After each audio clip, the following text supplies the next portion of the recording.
Почитуван подпредседател, заменик генерален секретар може да ја вклучите штоперицата, почитувани колеги пратеници, почитувана македонска јавност. Денеска на дневен ред го имаме законот за заштита од јонизирачко зрачење и радиациона сигурност. Овој закон е пуштен денеска на дневен ред и во оцената за состојбите на законот стои дека законот за заштита од јонизирачко зрачење и радиациона сигурност ги уредува системот на контролата на сите извори на јонизирачко зрачење, како и заштитата на населението и околината од изложеност и потенцијална изложеност на јонизирачко зрачење. Несомнено во понатамошниот дел од моето излагање ќе се повикам и на другите точки кои што се обработуваат тука со овој предлог на закон, но сепак треба да се акцентира и моментот дека Република Македонија навистина се наоѓа во една тешка здравствена состојба, каде што за една недела се констатирани 56,4% повеќе заболени од COVID-19 и само за 6 дена, значи од 22 февруари до 28 февруари, регистрирани се 3628 нови случаи. Вкупно имаме над 3100 смртни случаи од COVID-19, што сметам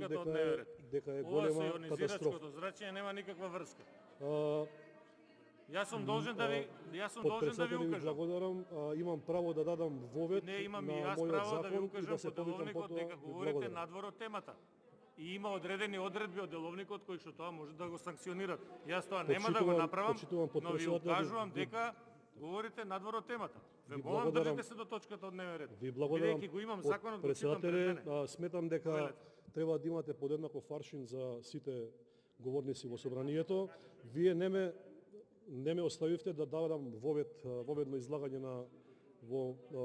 за овој закон, така да сметам дека не е во ред што ме прекинувате, но сепак тоа е ваше право, а јавноста нека суди кој е во право, а кој не.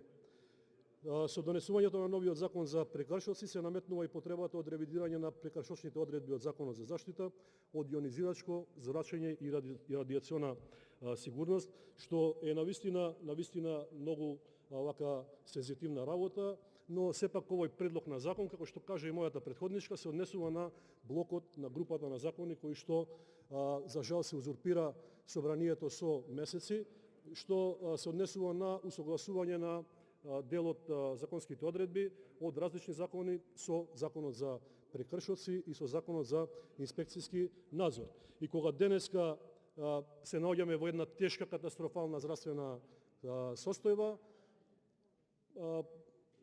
Република Македонија е соочена со тешка пандемиска криза, закони кои што се од особена важност, како што беше предлог законот за измена на законот за заразни болести, каде што ние како опозиција предложивме да се формира едно независно стручно тело кое што ќе биде составено од 11 члена, не може 4 месеци да дојде на дневен ред, се блокира на комисија, се блокира по седници, но и покрај тоа што е особено од голема важност, доаѓа на дневен ред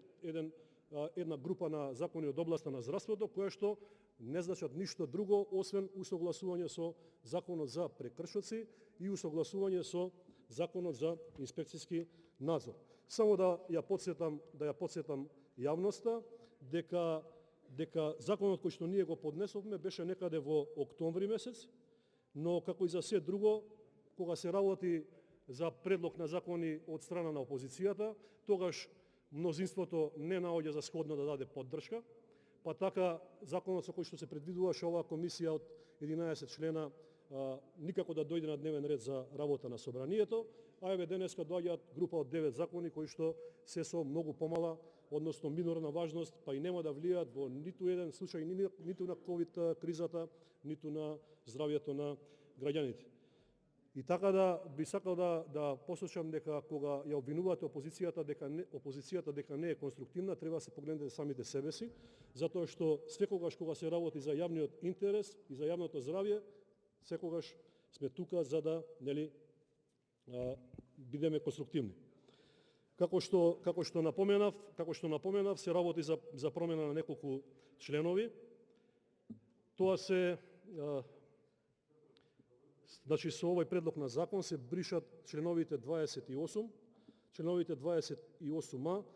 членот 28б, членот 28в, членот 28г, членот 28д и членот 30, значи се бришат од законот и она што стои во другите закони, кога се прави измена на законот за прекршоци, тоа нели се прави во овој закон, односно се прави скалесто одредување на глобите, па така да зборовите 5000 евра во денарска противвредност се заменуваат со зборовите од 500 до 1000 евра во денарска противвредност за микроправни лица, од 500 до 2000 евра во денарска противвредност за мали правни лица, од 1000 до 6000 евра во денарска противвредност за средни правни лица и од 1000 до 10.000 евра во денарска противвредност за големи правни лица. Понатаму во ставот 2 зборовите од 3 до 5 се заменуваат со зборовите до 2, во ставот 3 зборовите 30% од одмерената глоба за правното лице се заменуваат со зборовите 500 евра во денарска противвредност. Така да сметам дека на крајот дека се работи за закон кој што не е приоритет и она што би требало да го направиме како собрание е да разговараме за конструктивни закони кои што навистина ќе